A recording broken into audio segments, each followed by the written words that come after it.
Pour commencer, nous allons prendre un exemple, celui de 3 hôtels, Ibis, Ibis Styles et Ibis Budget. Les hôtels Ibis Budget vont se situer à un niveau de prix d'entrée de gamme. On parle de politique de pénétration, mais on y reviendra un peu plus tard. Les hôtels Ibis, eux, sont des hôtels de milieu de gamme, alors que les Ibis Style sont des hôtels haut de gamme avec une politique d'écrémage. Mais encore une fois, on va revenir sur ces politiques un peu plus tard. Ces 3 hôtels n'ont pas le même format, n'ont pas le même statut juridique, et pourtant, le consommateur reconnaît les attributs formels caractéristiques de son appartenance au même réseau qui est le groupe Accor Hôtel. Alors comment identifie-t-on un réseau ? On va observer 5 caractéristiques à connaître, à maîtriser et à utiliser. On commence avec la forme d'organisation. Une première forme d'organisation, ce sont les réseaux intégrés. Tous les points de vente appartiennent au même propriétaire. Ce type de réseau est principalement représenté par les groupes développement des succursales. Ainsi, l'entreprise est dirigée par le propriétaire et les points de vente sont dirigés par des salariés du groupe.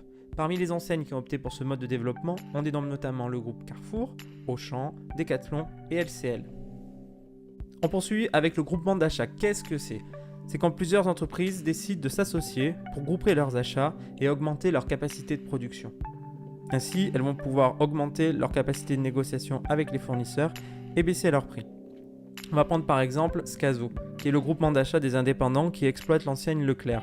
Concrètement, le commerçant indépendant qui intègre le groupement d'achat Scazo commercialise les produits de marque de distributeur Leclerc, ainsi que les références de la centrale, et il va pouvoir ainsi appeler son UC Leclerc. C'est pareil avec les Mousquetaires et Intermarché, Système U avec Hyper U et Super U, on peut avoir la même chose aussi avec Atoll les opticiens et Jouet Club. On continue avec une franchise qui est un contrat entre un franchiseur et un franchisé, autorisant le franchisé à exploiter l'enseigne du franchiseur, les savoir-faire spécifiques à la marque et à utiliser aussi les outils mis à disposition.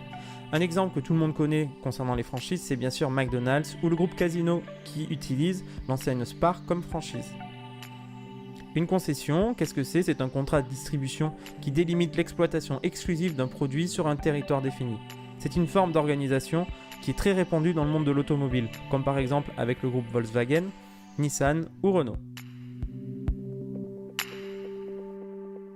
Concernant le type d'activité et le format des UC d'un réseau, on peut commencer par parler des grandes surfaces alimentaires. Vous les connaissez tous, je vous en donne quand même 2, Hyper U et les supermarchés Casino. Vous connaissez tous de grandes surfaces avec des allées, des rayons, des têtes de gondole et qui sont spécialisées dans l'alimentaire.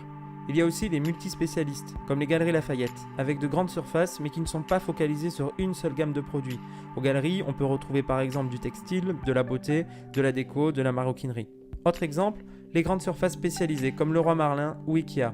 Avec son petit chariot, vous vous déplacez dans les allées de décoration, d'ameublement pour l'un ou de bricolage pour l'autre. Il existe aussi les grands commerces spécialisés comme Sephora. Ce sont des surfaces plus petites que les grandes surfaces mais qui sont de taille importante et qui sont spécialisées dans un domaine.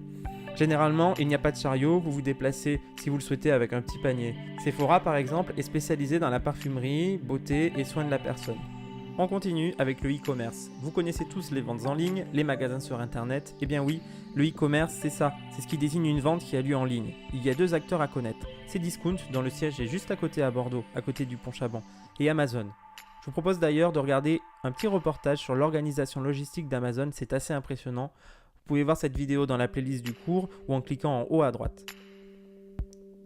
On continue avec la taille du réseau qui peut s'exprimer en nombre d'unités commerciales et en degré de couverture de la zone de chalandise potentielle du réseau. Par exemple, si on prend le groupement des Mousquetaires, il y a un magasin de groupement tous les 17 km en France. On poursuit avec les performances du réseau qui peuvent être mesurées par des indicateurs comme la part de marché, le chiffre d'affaires moyen par unité commerciale ou par mètre carré, par son nombre de clients par an ou par son panier moyen. On va prendre l'exemple de la centrale Leclerc. En 2016, la part de marché de ces UC représentait 21% du marché de la grande distribution. Concernant le positionnement du réseau, le but est de comprendre comment le réseau se différencie de ses concurrents dans la représentation mentale des consommateurs. Par exemple, les enseignes jugées les moins chères en 2015 étaient Leclerc et Casino. Je vous propose un petit tableau récapitulatif pour vous aider à identifier l'appartenance de votre UC à un réseau et définir ce réseau. N'hésitez pas à prendre une capture d'écran de ce tableau, ça peut vous servir pour plus tard.